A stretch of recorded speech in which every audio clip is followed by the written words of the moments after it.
They were never meant to wear the uniform. In the summer of 1941, Major General Thomas Holcomb, commandant of the Marine Corps, made his position crystal clear when he declared he would rather have 5,000 whites than 250,000 Negroes in his beloved corps.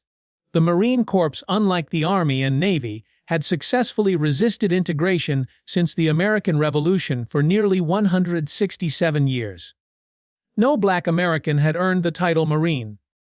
It was a point of institutional pride, an unspoken tradition enforced through policy and prejudice. But war changes everything.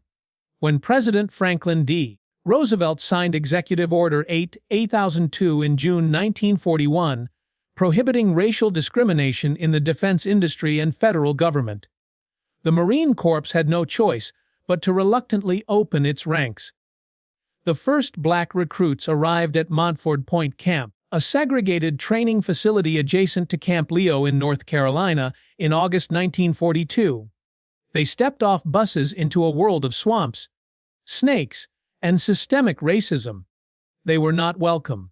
While white recruits trained at established bases with proper facilities, black recruits found themselves in hastily constructed wooden barracks amid mosquito-infested swamps. Their training was designed to break them, not build them. White officers viewed assignment to Montford Point as punishment and took their frustrations out on the black recruits. The message was clear: you don't belong here. Many of the white officers looked upon being assigned there as punishment, and they took it out on the guys. Recalled Jack McDowell, who trained at Montford Point in 1945.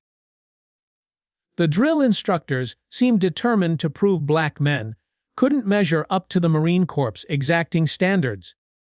But something unexpected happened. The more they were pushed, the stronger they became. Under the watchful eyes of legendary drill instructors like Gilbert Hoshmark Johnson and Edgar Huffa, among the first black non-commissioned officers, these men transformed. Johnson, who earned his nickname from the 3 service stripes on his sleeve, indicating prior Army and Navy service, had a simple philosophy: I'm an ogre, but fair. Huff was even more direct, telling recruits, "You've got to be better than any Marine in New River." And they became exactly that. The men of Montford Point understood what most white Americans didn't: that they were fighting 2 wars simultaneously, one against fascism abroad and another against racism at home. Every drill, every march, every inspection had to be perfect. There was no room for error, no allowance for mediocrity. They knew that the slightest mistake would be magnified through the lens of prejudice and used as evidence that black men weren't fit to be Marines. By early 1943, a transformation was underway. The first black drill instructors emerged. Men like Johnson and Huff, who understood the dual battle being fought. Under their guidance, the men of Montford Point developed a fierce pride and unshakable discipline. They endured humiliations both large and small, being transported to the rifle range on a rusty barge rather than buses provided for white recruits, being called boy by officers many years their junior, being refused service in the town of Jacksonville just outside the base. As one recruit put it, "We took everything they threw at us and asked for more. We knew we had to be twice as good to be considered half as worthy." By 1943, as the Pacific War intensified, over 20,000 black Americans would train at Montford Point. But even as they mastered the art of being Marines, the Corps had no intention of putting them in combat.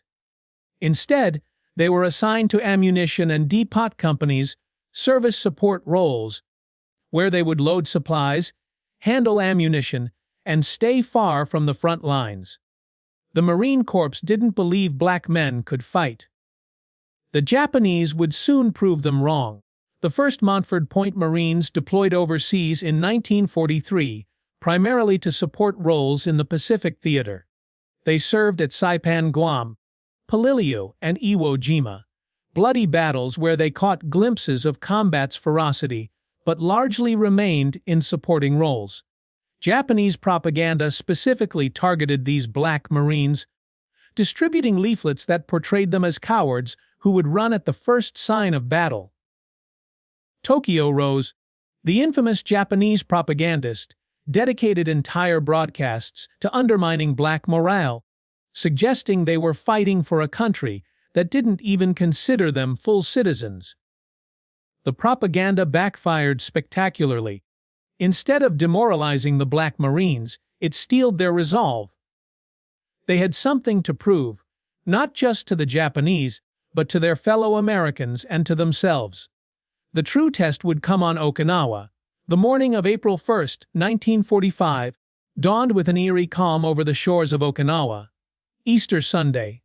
Operation Iceberg, the largest amphibious landing in the Pacific Theater, was underway. Among the massive invasion force were nearly 2,000 black Marines, the largest concentration of African-American Marines deployed in any Pacific operation. Most belonged to ammunition and depot companies of the 8th Field Depot supporting the 1st, 2nd, and 6th Marine Divisions. As the landing craft approached the beaches, the men braced themselves.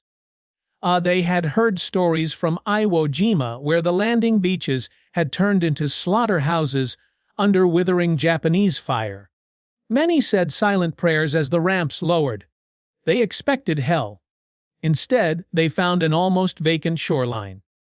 The strange silence on the beach only heightened their anxiety. Where was the enemy? Where was the hellfire that had greeted Marines at Tarawa, Palilio, and Iwo Jima?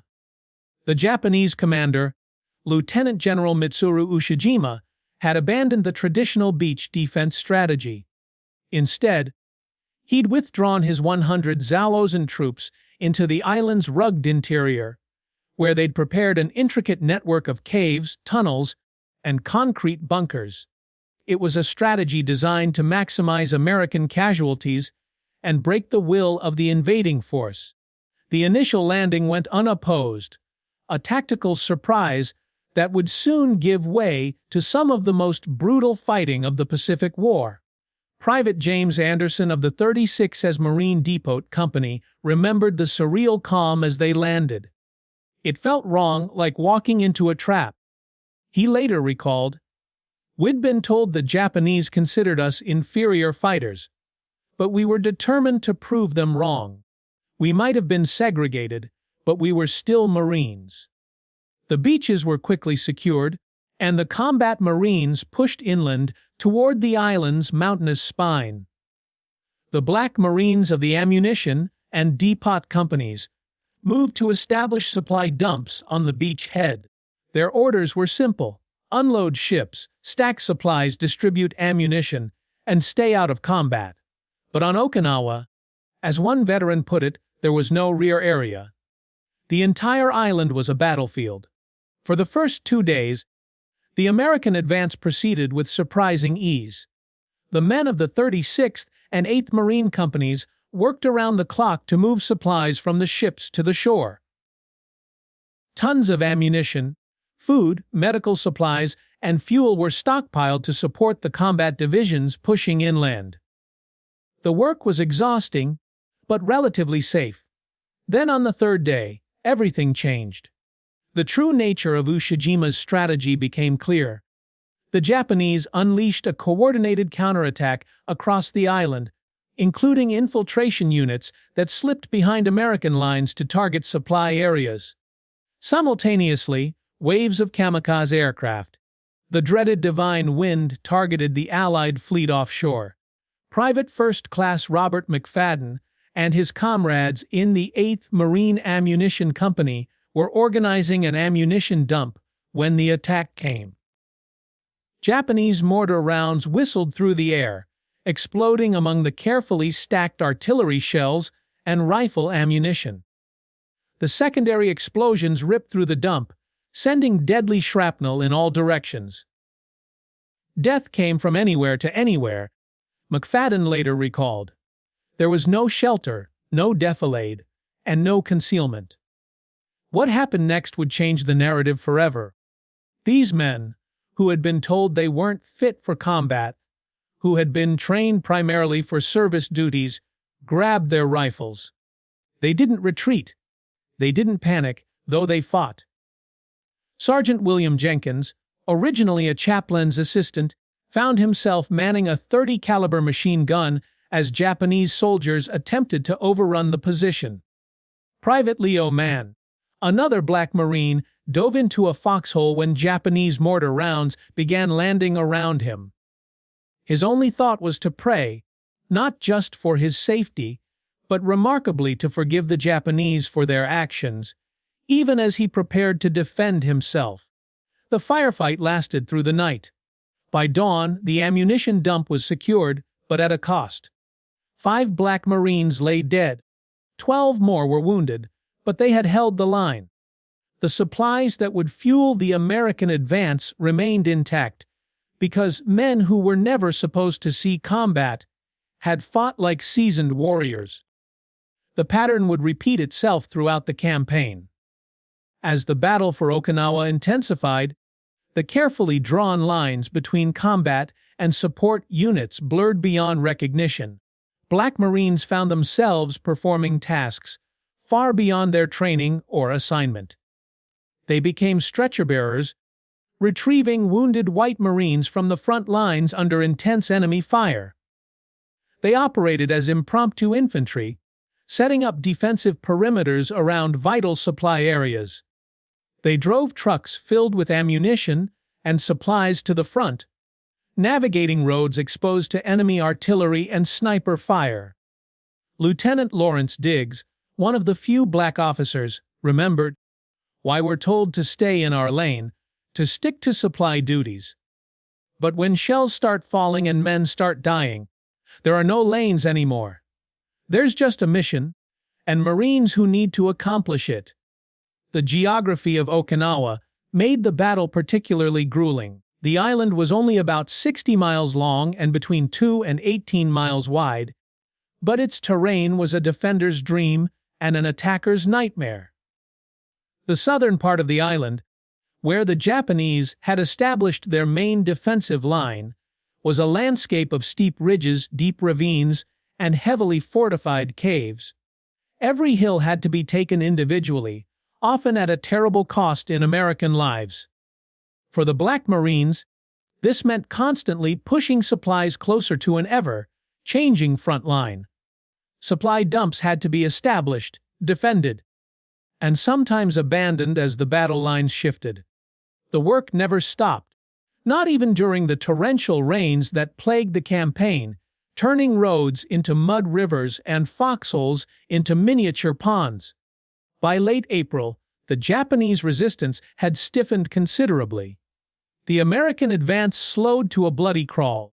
Combat Marines found themselves locked in a brutal war of attrition, fighting for individual hills with names like Sugarloaf, Half Moon, and Conical. Each yard of ground was paid for in blood. The 36th Marine Depot Company became legendary for their actions on May 15, 1945, as Japanese forces launched a massive counterattack against the American lines. The front began to buckle. Combat units called desperately for ammunition. Without it, positions would be overrun and the advance that had cost so many lives would be lost. Captain James Ferguson, the white commanding officer of the 36th, gathered his men. "I need volunteers," he said simply. "The line units need ammunition, and they need it now." Every man stepped forward. What followed was a display of courage that defied every stereotype. The men of the 36 formed a human chain across a half-mile stretch of exposed terrain swept by Japanese artillery mortar and machine gun fire. For hours, they passed ammunition hand to the frontline units.